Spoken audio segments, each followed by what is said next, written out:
a la vaca se le canta y se le cuentan las cosas, se cuenta en verso lo que uno no le puede decir a otra persona porque lo delata.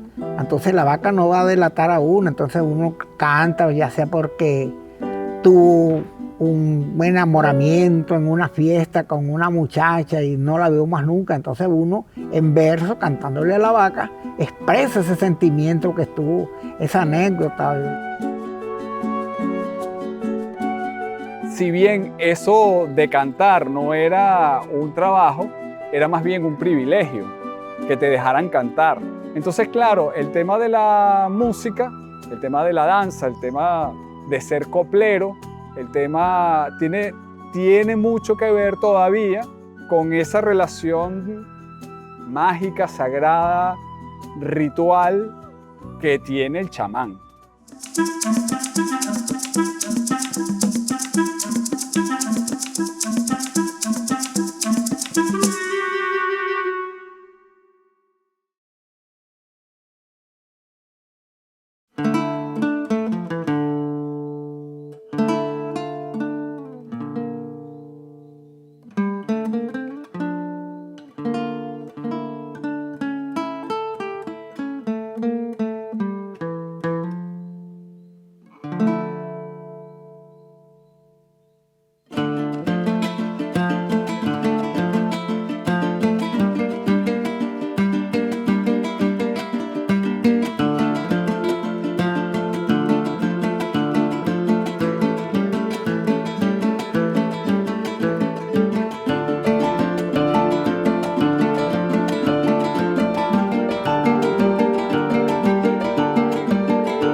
Bienvenido, Vidal Colmenares, a las formas del libro.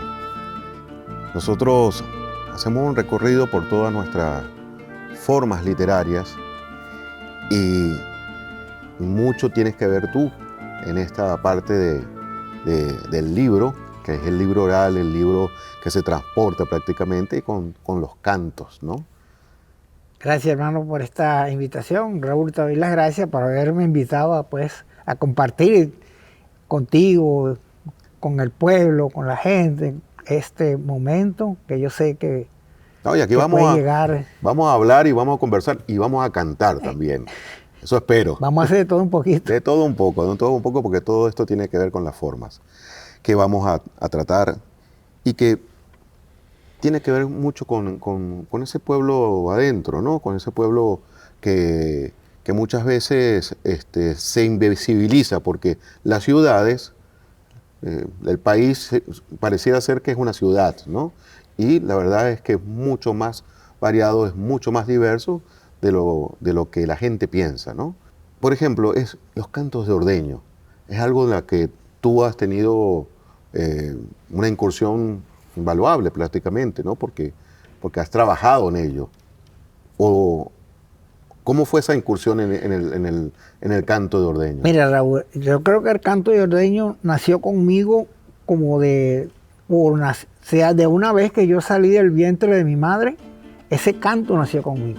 Porque desde muy pequeño, que tengo uso de razón, no sé por qué me gustaron tanto, sentía tanta atracción por los cantos de arreo y los cantos de ordeño. Pues.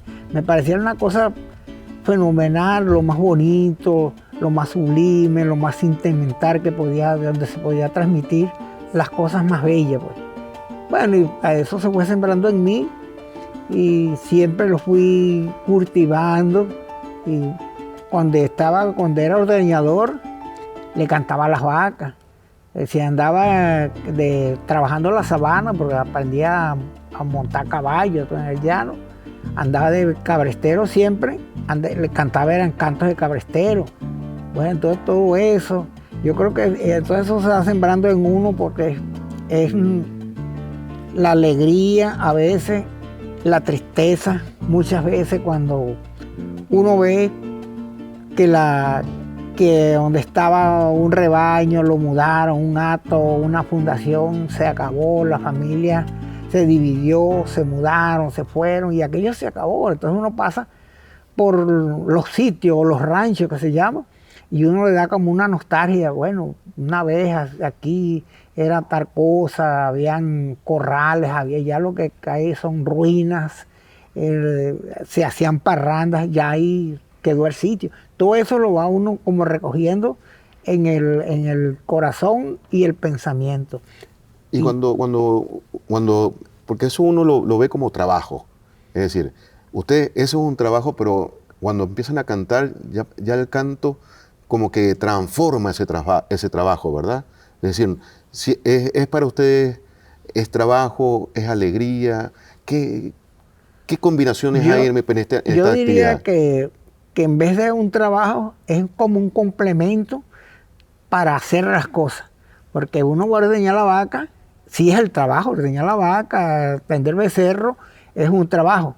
Pero el canto es para relajar la vaca y también darse uno ánimo de trabajar como con las cosas como decía Simón una vez, que a la vaca se le canta y se le cuentan las cosas, se cuenta en verso lo que uno no le puede decir a otra persona porque lo delata.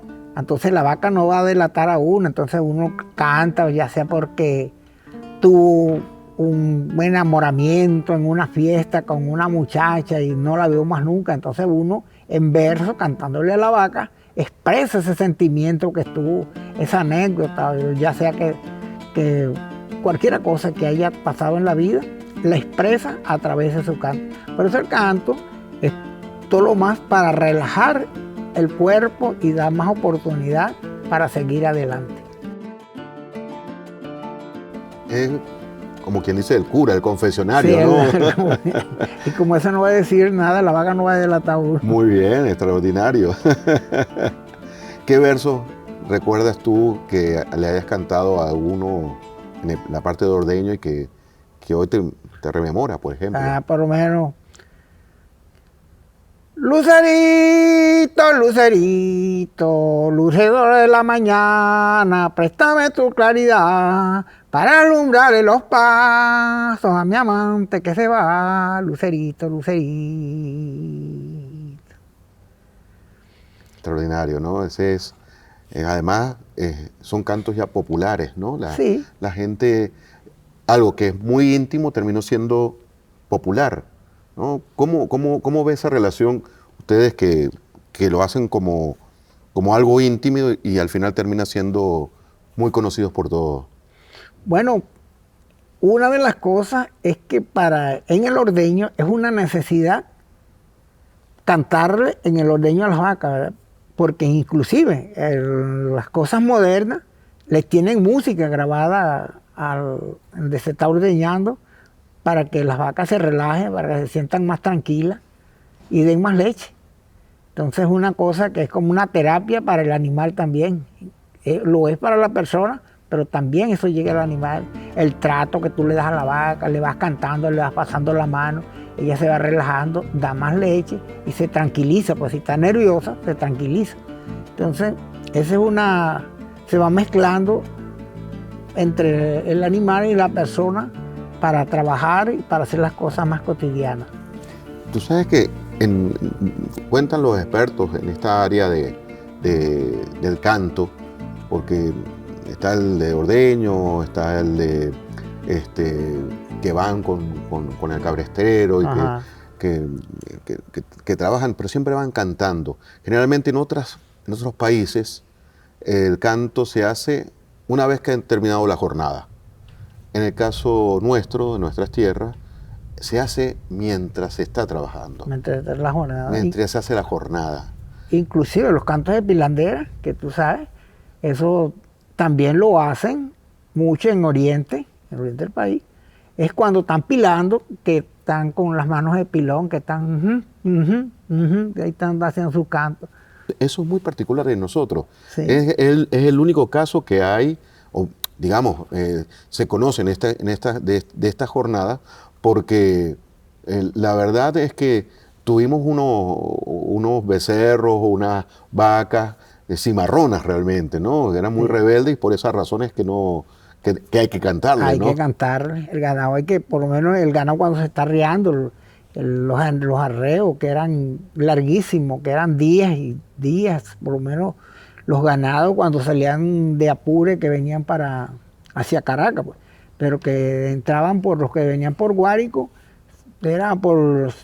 llegaban hasta San Sebastián, por ahí, llegaban hasta Huiripa, remontaban hasta aquí, hasta el estado Miranda. Y los que venían por el lado de Bruzual, eso venían por Guanare, Tenaquillo, por esa zona de Cogede, por ahí. Bueno, y eso eran meses que la gente, más de un mes, unos llegaban hasta Tahuane, que ahí tenían las compañías ingleseras, tenían potrero y traían esos ganados para ahí. Esos pasaban por los que venían por ese lado, que pasaban por el Samán de Apure, pasaban por un lugar que se llama Paso del Guamo, esos pasaban por ahí, por Palmarito. Entonces cuando venían esos ganados, mi mamá trabajaba en ese acto de Palmarito, como se le dice en el llano, de cocinera, pero a esa vez no le decía cocinera, sino chaflotera. Chaflotera, que es la que hace la comida. Claro. Entonces, para mí era una alegría, porque cuando venían arriando esos ganados, yo escuchaba el cabrestero cantando, todo eso. Entonces esos ganados pasaban, por lo menos, daban un día de ventaja a los que iban. Eran 60 ganados que pasaban en el higuero. Cada rebaño estaba compuesto por lo menos por 300 reses, 300 y tantas, porque traían en ese rebaño de novillos, traían las reses para comer en el camino cuando llegaban a una posada, que no había nada que comer, pero había que quedarse porque esa era la hornada que se tiraba, de una hornada de tal día, por lo menos salían de aquí, ¿no? Hoy vamos a llegar a Parque Central, de Parque Central vamos a llegar a Parque Miranda, y así eran las jornadas, pero uno por medio ya un día. Entonces, cuando se llegaban donde no había comida, ellos agarraban una res y la mataban, pues, y le repartían su carne a cada quien para que asarse de su pedazo de carne, porque cada quien cargaba sal para asar su carne y comérsela. No era fácil. Bueno, y los cantos de la gente, entonces en la noche la gente se ponía a echar cuentos, a veces cargaban una guitarra en 4 y se ponían a cantar. Después de la jornada, el llanero casi nunca se cansa. Los viejos decían que ese llanero no se cansa.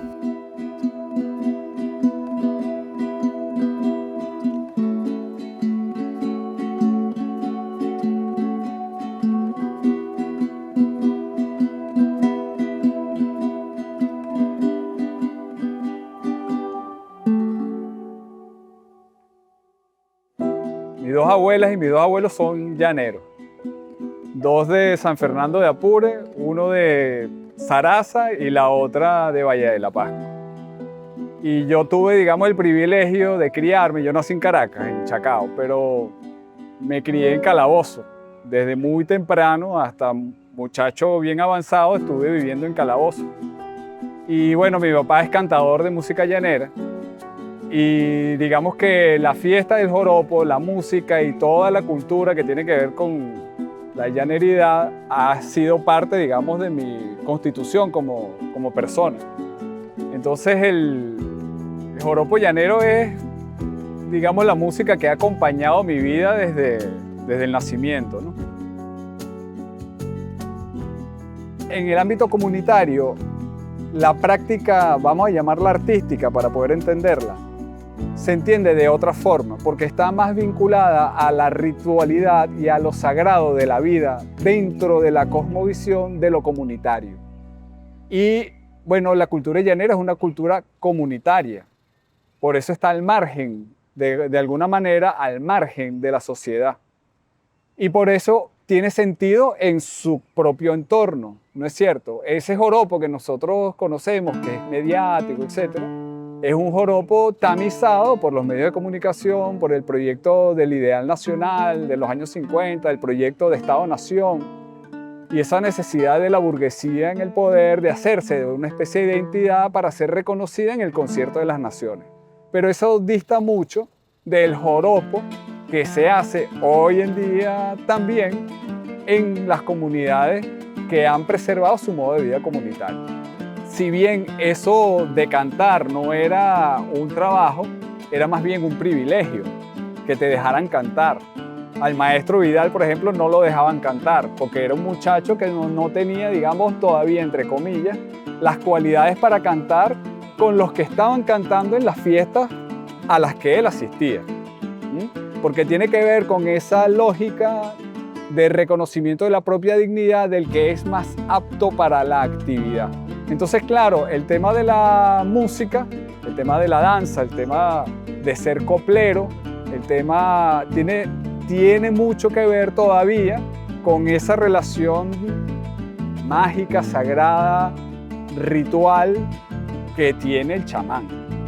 Un gesto muy particular que a mí me llamó mucho la atención, que era cuando el caballero pretendía sacar a una muchacha en el baile de joropo, la sacaba con un pañuelo. Y bailaban toda la pieza con un pañuelo en la mano para no sudarle la mano a la muchacha.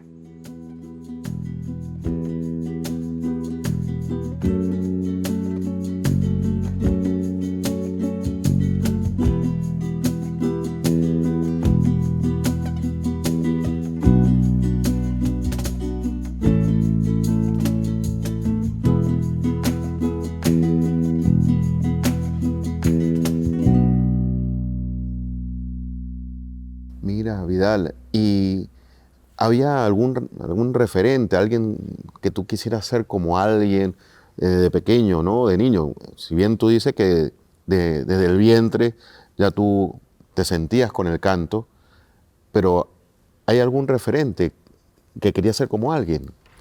No, yo el único referente que tuve es el cantar. Cuando oía la leyenda de Florentino y el Diablo, quería ser cantador para yo cantar y poder derrotar al diablo. Quería ser como Florentino, esa leyenda, esa imaginación, que es como el horizonte que nunca se alcanza, pero que uno piensa que está ahí, pues.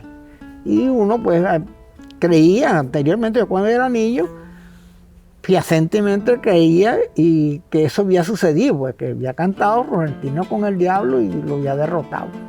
Pero los llaneros, eso es ver, y los señores mayores, más mayorcitos que mi persona, aseguran que eso fue verdad, porque sus abuelos les contaron que había sido verdad, sus bisabuelos, esas cosas. ¿Y hoy siguen creyendo que es verdad Florentino y el Diablo? No, la gente ya ha aprendido que una leyenda, un mito que se convirtió en una leyenda, y claro, que Alberto Arbelo pues, lo plasmó a través de su ingenio, pudo hacer ese corrido, ese reto, ese enfrentamiento, donde se enfrenta. Y fíjate tú, que lo importante es que el único país donde el ser humano derrota al maligno es aquí, no es ni ninguna parte. Claro, Florentino. Porque en México, Pedro Páramo, el que cantó con el diablo lo derrota, se lo lleva. Claro. En Colombia, el Julio el Hombre canta también vallenato y el diablo se lo gana, se lo lleva. En cambio, Florentino aquí tuvo... Martín Fierro también. Martín Fierro, claro. También se lo lleva el diablo. En cambio que aquí no. Aquí Florentino derrotó al diablo. Que llegó la mañana, bueno, eso es algo natural, no podía caer, no podía atrasar la mañana, pues tenía que nacer sol. Alberto Arbelo Torrealba, por supuesto, lo que hace es recoger buena parte de nuestra... Él, para mí, la leyenda como leyenda existía. Él compila la leyenda, ese decir, pero alba la estructura del corrido. Exactamente. Ese contrapunteo lo alma él. Y ese contrapunteo hoy por hoy bueno, hay muchas versiones en la música urbana, ¿no? En el caso del llano, ¿sigue manteniéndose con el mismo furor ese contrapunteo? Sí, sí se sigue, porque es una fuerza. Es como decir, porque ahí se refleja, para mí, la batalla de Santa Inés, de Zamora, porque fíjate que Alberto Arbeloa estaba claro y lo sitúa a cantar es ahí en Santa Inés, porque en Santa Inés, porque la batalla famosa que lidera Zamora es ahí, pues, contra los godos. Contra los godos, exactamente. Entonces, de ahí, pues, el porqué de Florentino ahí en Santa Inés.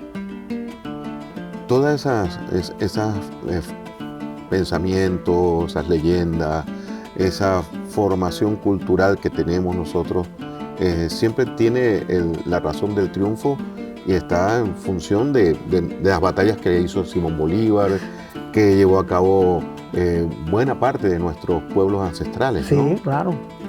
¿Tú sientes que hay una fuerza? Yo siento que hay una fuerza ahí y es muy importante para mí.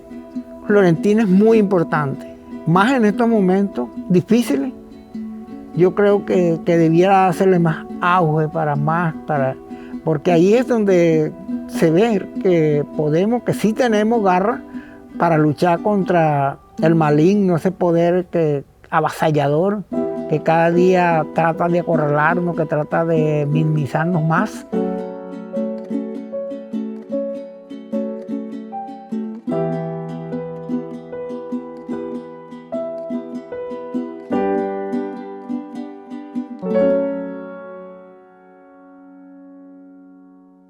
El escribir un libro o generar, digamos, como una serie de reflexiones en torno a la cultura llanera, al sujeto, al hombre, a la mujer del llano, era como una parte vital de mi proceso como profesional, porque además, siendo músico y dedicado en los últimos años a la música de tradición popular venezolana, bueno, era así como una cosa lógica, pues como algo orgánico que tenía que suceder. Entonces este libro es de alguna manera la sistematización de un montón de experiencias personales y profesionales, pero también un poco la pretensión de generar una reflexión un poco más profunda a lo que habitualmente hacemos cuando nos referimos al joropo llanero. Hablar de la música del llano venezolano era un poco la excusa para intentar poner en evidencia, poner en discusión, mejor dicho, un montón de categorías o de jerarquías que desde el punto de vista económico y político quedan fuera del análisis, digamos, cultural o musicológico. Entonces, bueno, para mí es una alegría que este libro pueda ser una oportunidad para poner en discusión esta serie, digamos, de reflexiones que intentan un poco no describir antropológicamente al sujeto, pero sí un poco entender de dónde viene, cómo se constituye, cuándo y en dónde se constituye ese ser que crea esta cultura, porque somos hombres y mujeres creadores de cultura, ¿no? El sujeto que constituye al llanero es un sujeto, digamos, 4 veces marginado, ¿no? El indígena propio de este territorio, ¿no? El originario de este territorio, marginado en su propio territorio. El africano secuestrado en su territorio y transportado como esclavizado hasta acá. Y el blanco que venía huyendo, hay que decirlo también, del sistema colonial de la corona castellana, ¿no? Muchos de esos blancos que llegaron de Europa venían huyendo de la persecución católica, eran hebreos o eran musulmanes, ¿no? Tenían otras confesiones religiosas. Y los descendientes de estos, entonces son 4 sujetos, 4 culturas, que además dentro de ellas hay una diversidad cultural también, porque del mundo africano vino Yoruba, Congo, etc. Y aquí estaban distintos pueblos de sabana y amazónicos también, y de allá vinieron católicos, vinieron judíos, vinieron musulmanes, que encontraron en el sur de estos territorios, es decir, hacia esa franja del llano, un espacio para realizarse como seres humanos, como para reexistir. Entonces, esa idea o esa metáfora de dejar un poco atrás lo que fui para volver a existir a partir de nuevas alianzas, a partir de nuevas creaciones, a partir de nuevos alimentos, nuevas sonoridades, nuevas corporalidades en territorios distintos. Bueno, me parece que es un tema interesante a seguir escudriñando para entender por qué en la Constitución dice que somos multiculturales. Y hay gente que todavía ese término no lo termina de procesar o entender bien, ¿no? Por allí un poco va esa pretensión que se trabaja allí en el libro.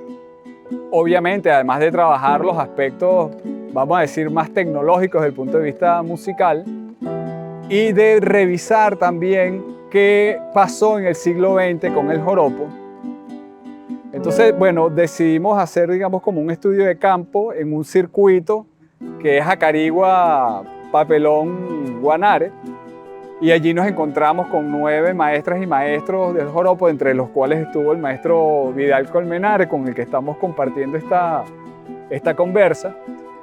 Y bueno, con ellos logramos de alguna manera hacer una revisión, no solamente de la práctica del joropo llanero en el siglo XX, a partir de la experiencia de cada uno, sino de construir con ellas y con ellos una serie de categorías que nos permitieran también hacer un análisis metodológico y epistemológico desde el punto de vista de la musicología, pero también desde el punto de vista de la antropología y de la historia, para entender entonces este proceso, a este joropo como un encuentro donde se posibilita la reexistencia como sujetos creadores.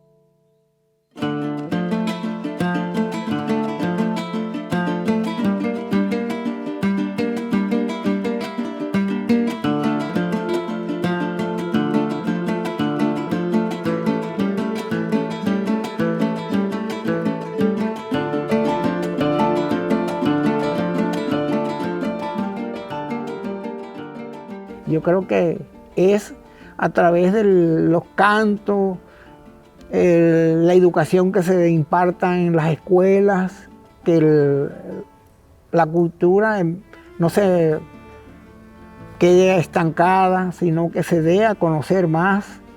Creo que es muy importante que los muchachos aprendan a leer en la primaria, o sea, que el maestro se preocupe por enseñar a leer a los muchachos y le muestre libros de historia, libros de cuentos, cualquier cosa. Que se lo cuenten de cualquier forma. De cualquier manera se lo cuente.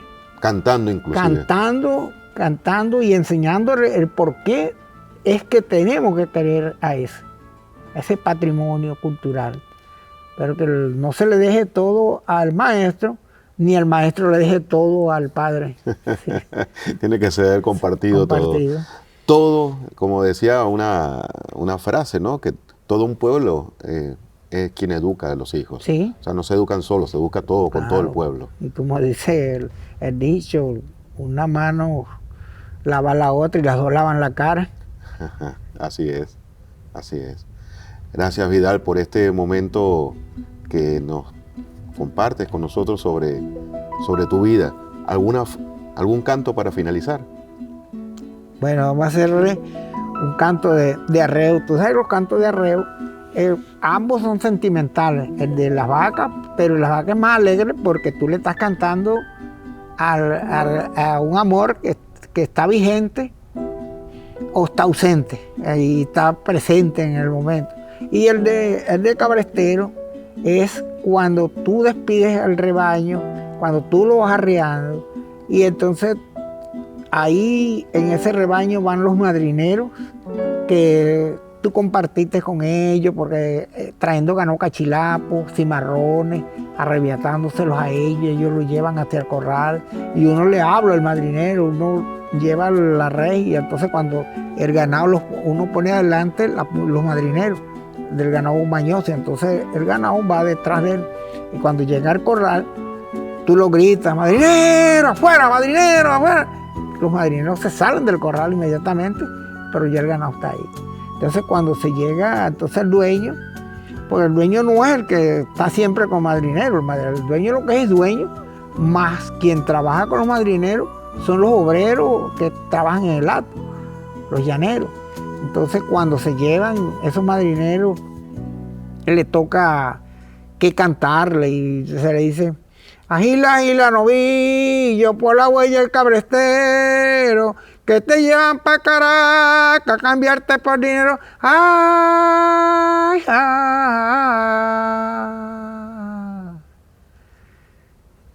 Maravilloso.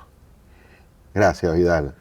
Gracias a ti por haberme invitado a compartir un rato contigo, hablar un poco del llano, de la sabana, de los ríos, de las garzas.